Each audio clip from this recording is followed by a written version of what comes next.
Hello guys and welcome to this new video. It's gonna be another viability review, and in case you missed it, we're gonna do this whole new class of EmilZy. It's basically gonna be all the videos that really goes in depth about the support and where we try and teach you. It could be if this guard is viable, or it could be guard guides, it could be support build guides, it could be a tier list, maybe not a tier list actually, but it could be like these kind of really helpful videos where we really go in depth with a certain topic. So today's topic is going to be Ne Zha, and Ne Zha is this pretty funny guard for the support role, I'd say. Go over her abilities really fast. She has this passive where she gains where she gains some stacks. It goes from 0 to 20. She gains a bigger heal on a 2 if it's stacked. She gains some movement speed. No, she does, that's on a ring toss. She gains crit chance, which actually comes in quite handy early on.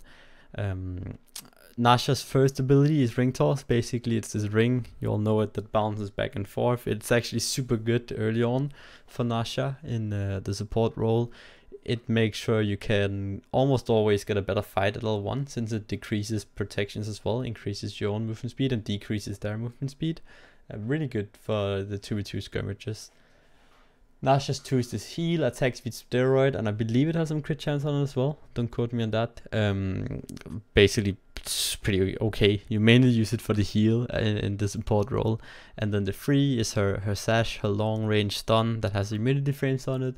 Don't really use it too much for immunity frames, it's more setups. And then of course the ult, which brings someone into the air. You crit 3 times and you hit the first one, then you crit 3 times if you can actually hit that, and then it does double damage. It does like good amount of damage. So that's Ne Zha real fast. Ne Zha does not have the best support stats. She's an assassin, obviously, so she's gonna lack some some stats that a guardian would have, but she has pretty high base MS. Ring toss definitely helps out as well. So that's kind of Ne Zha. We're gonna go to some of the pros and the cons, where we'll go more in depth with the abilities, where we'll go more in depth with the stats. There's certain things about her, what works out and what doesn't. Some of the pros about Ne Zha that I find is that she's this, he is, sorry, I need to remember to say he, because Ne Zha is actually a man, a little boy, although I'm also playing the most manly skin he has, so it's not good, but Ne Zha will always be she to me. I don't know why. Well, he has a he is very annoying, Ne Zha. He's like this super annoying guard that just kind of bounces around, does like good damage with ring toss. He can juke around like crazy. So that's definitely a big pro, that he can just kind of run around in team fight, always gonna be a threat, always is gonna do damage. He's quite good at killing frontline as well, because he has like protection decrease, he has some interrupts with the sash, you can even ult someone off your backline. Ne Zha has pretty decent CC, I'd say. The ring toss is super nice, the sash is obviously a long range stun, you can use that to combo with your mage, and then the ult is obviously a one shot late game if you have something like a Tough, a Ra, whatever it could be. The ADC hitting has a couple of crits. The biggest pro to me though about Ne Zha is her insane early pressure. As mentioned in the Raging video, and my whole Duke slot with the my whole tier list with Duke slot, Ne Zha, like early pressure in general just matters so much right now, and she really has that. On top of that, I would say Deathbringer is in a state right now where I would consider it pretty OP. So you can build only damage item Deathbringer and you'll do a fuck ton of damage to the carries. It's pretty crazy. But like going back to the pressure part, Ne Zha having that early pressure really ensures you can invade the buffs, you can get the buffs, and I think that's what she really got going for her. If you can snowball with Ne Zha, she has this crazy snowball potential, which is also one of her pros, where if she gets ahead, she's going to keep getting ahead if played correctly. She's going to become this force to be reckoned with. She's going to be a big raid boss, especially if build a bit more tanky, build with Fawns. You can just kind of run around and you're going to slap everyone and do so much if you hit your abilities. I'd also mention that, again, she's just annoying. She's just this, we should get a she counter in this villain. He's really annoying, just runs around, ring toss, blah blah blah. Some of the cons to Ne Zha, moving on, is that Ne Zha is pretty easy to kill. I'd say if Ne Zha is not ahead, Ne Zha is a free kill, especially if the oldest is not up. I would consider Ne Zha to be pretty bad late game, at least when built tanky. You can build Thorns and you can still be annoying, but you're never going to be more annoying than a Guardian or a Hill or a Nox or something like that. So why would you play Ne Zha support if you could play something else? Amy as well, that's going to be better late game. Any guard in the game could kind of build Thorns and be annoying, so I don't really think that counts too much. Again, I have this here in my notes, is that if you get fucked early, it's GG, right? It's just how it is then. If you get screwed over early on, you're just out of the game. The Ne Zha is this, you need to get ahead, you need to get a lead to really like get her snowball going, and she is really good at getting a lead with like Mage's Blessing and stuff as well. We'll go into the builds a bit after, or in a bit. And I feel like Ne Zha feels very all in, at least for the early stages of the game. She's very all in. If you don't commit, it's gonna be super hard to actually to actually do something, if that makes sense. Like I guess like you do something if you're all in, but as soon as you're all in, it feels kind of meh. Like either you're gonna die or you're just not really gonna do anymore, at least anything more. Like at least for the early games, you're gonna crit someone for like 100 if you get lucky, which is okay.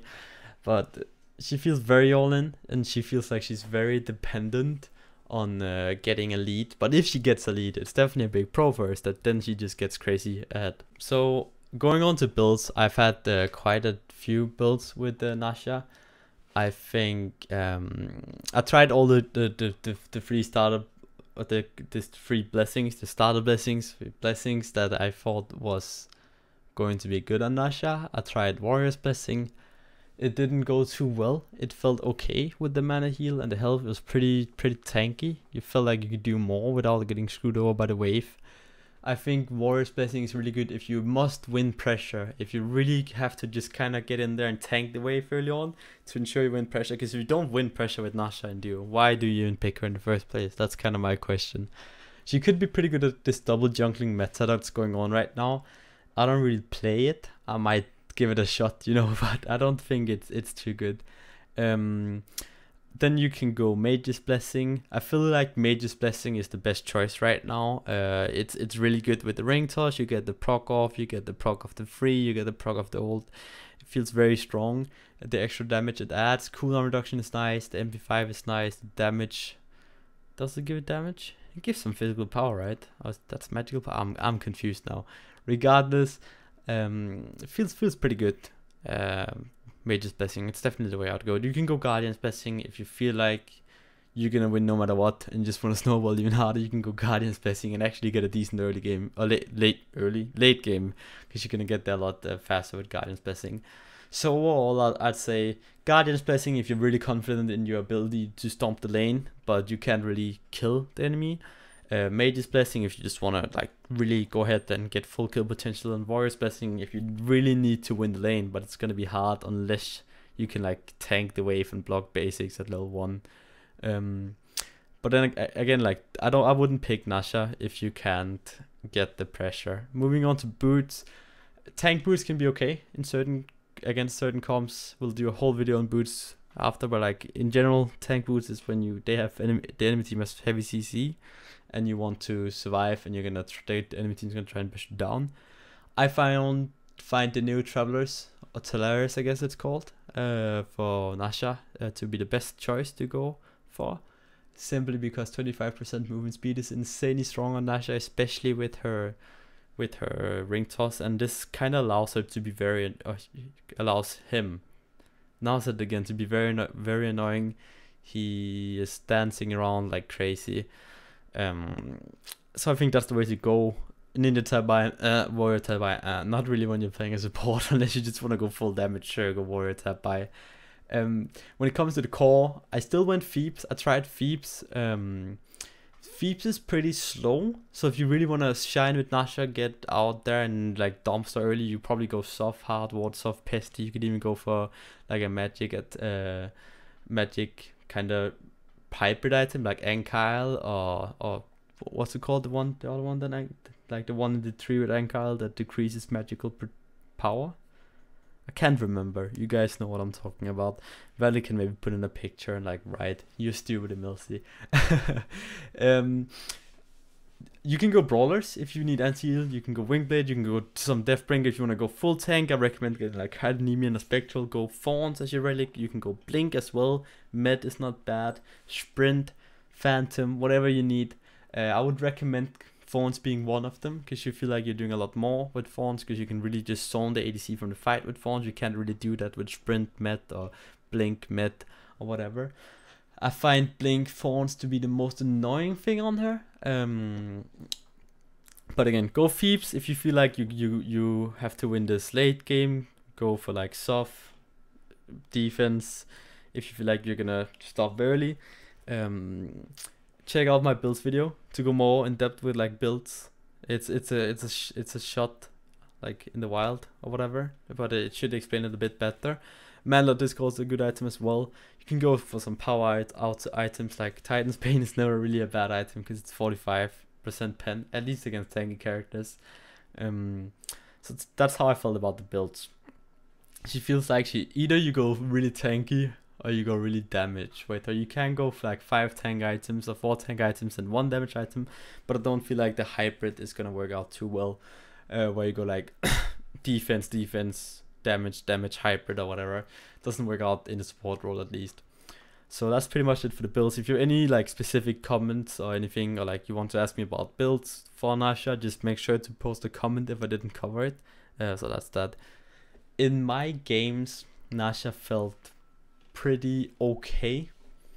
She felt weak early on. She felt squishy early on, at least in the Mage's Blessing and Guardian's Blessing game. I feel like, at least when I built Phoebes, I thought I was tankier than I actually am. That's one thing you need to remember when you're building Phoebes. You're not tanky before you get your stacks. That's pretty much it. Like, feels a bit rough early game. Can be very strong mid game if you get some good ring tosses off. So I'm not sure. Like, the experience was good. Like, we won a few. I think we won them all right. But like, it still felt rough. I felt like I could have done a lot more on other supports and guidance. But before like going too much into a conclusion, I have to say that Ne Zha is really fun. He's very fun to play. He does a lot. Like if you manage to play it well, it's pretty exciting. It like satisfying hitting that one big ring toss. I definitely feel like he did better in season 4 though as a support, especially because the old Travelers was just really good.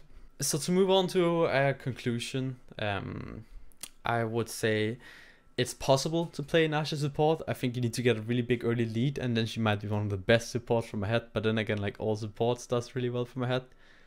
I'm not sure. It's hard to say whether Ne Zha is like an okay support or she's just bad. I think some people can make it work out. Like Dardis is probably gonna make it work out or something like that. The crazy Guardians, Rafa could possibly play it. I don't think it's a good support pick. It's fun to play, sure. It has its moments where it feels really good, but then again, why would you pick Ne Zha if you can just do so much more with all the Guardians, some of the Warriors, and some of the Mages that you can play in the support role? So even though I think Ne Zha had a lot of potential, it felt pretty underwhelming. Maybe it's the way I built, maybe it's the way I play, but I really tried to change it up, to try some different approaches, and I've actually played more Ne Zha games besides the ones you're seeing right here. And in general, the main feel is that she feels pretty weak compared to, like, let's say just a cat support feels a lot better. That would be like the assassin support. That's kind of the closest to her in playstyle as well. So that's kind of the conclusion. I wouldn't recommend her if you want to win. Have fun, sure. She's a super fun to play in support, or he is. God damn it, man. Ne Zha is a he. Him. His. He. He is. So thank you guys so much for watching. First of all, I want to ask you guys, who's next? Who's next up on this review? Who do you want to see? Make sure to leave a comment down below, because I will pick one of those Remember, it can't really be Guardian. I don't want it to be something proven to be okay or be viable. I don't want it to be like Amaterasu or Hell, because I know that those cards are viable. Give me something crazy. It can be a hunter, it can be anything. We'll pick the best, and I'll try and play it. And next viability review should be up sometimes next week, and I hope you guys liked it. Do you like it? Make sure to leave a comment if you have any constructive criticism or anything you wanna give to me, us, the editing, whatever. And yeah, that's pretty much it. All my socials are down below. Like, comment, subscribe, press the bell. You guys know the drill. Until next time, peace out.